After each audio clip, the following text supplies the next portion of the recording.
Internet, welcome to my channel. I am the Genetic Theorist, and today we are going to be talking about the mystery of the Sodder children. On Christmas Eve 1945, a fire broke out at the Sodder family home in Fayetteville, West Virginia. At the time, the house was occupied by George and Jenny Sodder, as well as 9 of their 10 children. During the fire, George, Jenny, and 4 out of 9 of their children were able to escape the flames, while the others were sadly trapped inside. When the fire department finally got to the home, it was completely destroyed to ashes. They never found any remains, leading to a lot of speculation as to what could have happened in both the internet and in the family.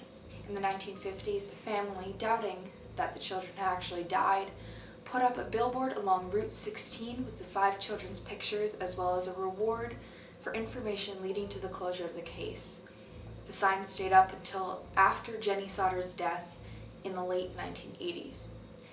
The circumstances before and during the fire have led to the belief that the fire department's finding that 1, the blaze originated in faulty wiring, and 2, that the children had burned to death that night is incorrect.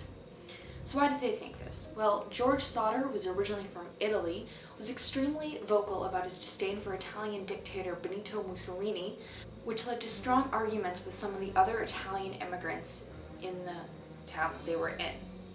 In October 1945, just a few months before the fire, an insurance salesman warned George that his house would go up in smoke and that your children were going to be destroyed. The salesman attributed this to the dirty remarks he'd been making about Mussolini. Another visitor looking for work ran around the back of the house and told George that the fuse boxes would cause a fire someday. This was puzzling to George since he had just had the house rewired, and the local electric company said that it was safe. In the weeks leading up to that Christmas, the older Sodder children noticed a strange car parked along the main highway going through town, watching the younger Sodder children as they returned home from school. So what happened the day of the fire? Well, at around 10 p.m., the younger children, excited by their new toys, were allowed to stay up past their bedtime to play with them. The 2 oldest boys were still awake, and 14-year-old Maurice and 9-year-old Louis Sodder were attending to the cows and chickens before going to bed. George and the 2 oldest boys, John, 23, and George Jr., 16, were already asleep. Around this time, Jenny and 2-year-old Sylvia went upstairs to bed. At 12:30 a.m., Jenny Sodder woke up to the phone ringing and went downstairs to answer it. On the other end, there was an unknown woman's voice asking for an unfamiliar name, with laughter and clinking wine glasses in the background. After telling the woman she had the wrong number, the woman responded with a weird laugh before Jenny hung up and returned to bed. As she was going back upstairs, she noticed the lights were on and the curtains were not drawn, something that the children usually did when they went to bed after the adults. Marion, the oldest daughter, had fallen asleep on the couch, and Jenny had just assumed that the other children had gone to bed. She turned the lights off and closed the curtains before returning to bed. At 1 a.m., Jenny was awakened by the sound of an object hitting the roof and then rolling off. She then fell back to sleep until a half an hour later, where she woke up again, this time to the smell of smoke. The room George used for his office was on fire, and around the telephone line and fuse box. The parents and the older sons tried to wake up the rest of the children. George, Jenny, Marion, Sylvia, and the 2 oldest boys managed to escape while yelling for the younger siblings to wake up. They couldn't manage to get back all the way upstairs to their bedrooms because the staircase was already in flames. Originally, the oldest boy, John Sodder, claimed that he went up to the sleeping children's rooms in the attic, but later changed his stories to say that he had only just called up to them. Trying to get help for the fire was unusually difficult. The fire department was practically unreachable. George had attempted to break into the children's window while cutting his arm in the process. He and his sons then tried to use a ladder, which was usually propped up against the house, but it was not in its usual spot, nor could it be found anywhere. A water barrel that could have been used to extinguish some of the flames was frozen solid, and when George tried to use his trucks to help him climb up to the children's room, none of them would start, even though they worked perfectly the previous day. The Sodders were stuck outside the house. All they could do was watch the house burn down. The fire department, low on manpower due to the war and the holiday, could do nothing but look through the ashes of the house for the children's remains. By 10 a.m., the fire chief concluded that they had not found any bones, something that probably would have been there if the children had been in the house. But we'll get to that in a little bit. It later came out they did find a few bone fragments and an internal organ, but did not tell the family right away. These were later found to be from animals, and the fire chief believed that the children had perished in the fire, but that the flames were hot enough to burn their bodies completely. In the aftermath of the fire, the chief had told the family just to leave the site undisturbed so that the state fire marshal's office could conduct a more thorough investigation. But after only 4 days, George, driven out of grief, put 5 feet of dirt over the site with the intention of converting it into a memorial garden. The coroner assigned to the case determined that the accident was caused by faulty wiring, and among the jurors assigned to the case was a man who had threatened George Sodder with the burning of his house and the death of his children.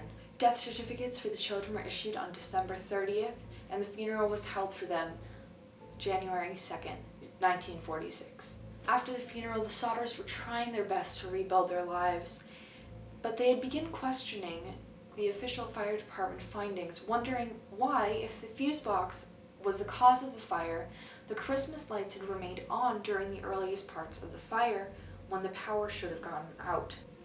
Soon after the fire, they found the ladder that was missing from the side of the house at the bottom of an embankment almost 75 feet away from the house. The telephone repairmen had told the Sodders the house phone line had not burned to the fire but had been cut. This had been done by someone willing to climb up 14 feet up a pole to the wiring. Jenny Sodder came out and claimed in 1968 that if the power had been cut, the surviving family members would not have been able to get out that night. She also had found it difficult to believe that there were no remains of her children, but there were remains of appliances. And she started to experiment by burning animal bones and inspecting the results, as well as consulting with a local crematorium where she learned that it was not possible for the amount of time that the house burned for there not to be remains. George Sodder also believed that his trucks had been purposely tampered with, seeing as they worked perfectly the previous day. They began to think that the thump Jenny had heard shortly before the fire was a pineapple bomb or a hand grenade, and actually while one of the youngest Sodder children was playing in the garden, she found what looked to be a pineapple bomb on the property. Because of the Sodders' doubts, they decided to hire a private investigator named C.C. Tinsley to look into the case, but he disappeared soon after collecting the money. Over the years, tips and alleged sightings of the children popped up, and George Sodder investigated every single one of them himself. One tip came in the form of a photo of a young man who looked eerily similar to Louis Sodder, with writing on the back that said, "Louis Sodder, I love Brother Frankie, Loyal Boys, A90132 or A90135. So let's get into the theories of what could have happened that night. The first being the fire department's theory that the Sodder children had actually died that night in the fire and that for some reason their remains were just never found. The second theory being that the children were kidnapped or murdered because of George's strong opinions against Mussolini as revenge for speaking out against him. Perhaps it had something to do with the mafia, and the insurance salesman who had threatened George earlier that year was a part of it. The third theory is similar to the second in that it involves a kidnapping, however this one had no regard for George's views on Mussolini. If you remember earlier, the oldest Sodder children saw a car parked along Highway 21 watching the youngest Sodder children getting off the bus. Since there were sightings right after, one being in a car, a woman saw the Sodder children peering out of a window of a car the night of the fire, the second being the morning after from a woman who claimed to have served them breakfast, the car that had Florida license plates parked outside. But what truly happened to the Sodder children remains unknown. The surviving Sodder children refused to give up after their father's death in 1969 and after their mother's death in 1989, and the memory of the lost Sodder children live on today with the surviving kids. The remaining family is still haunted by the mystery of what happened that night on December 24th, 1945. The youngest Sodder children, Sylvia, still adamant today that the children were alive the night of the fire and that someone had taken them. Whatever you believe, please be respectful of the family, because regardless of what happened, there were 5 lives lost that night. Please let me know what you want to see next week down in the comment section down below. Don't forget to like and subscribe. And if you like my videos, you can hit that little notification bell. And I will see you on Thursday. Bye.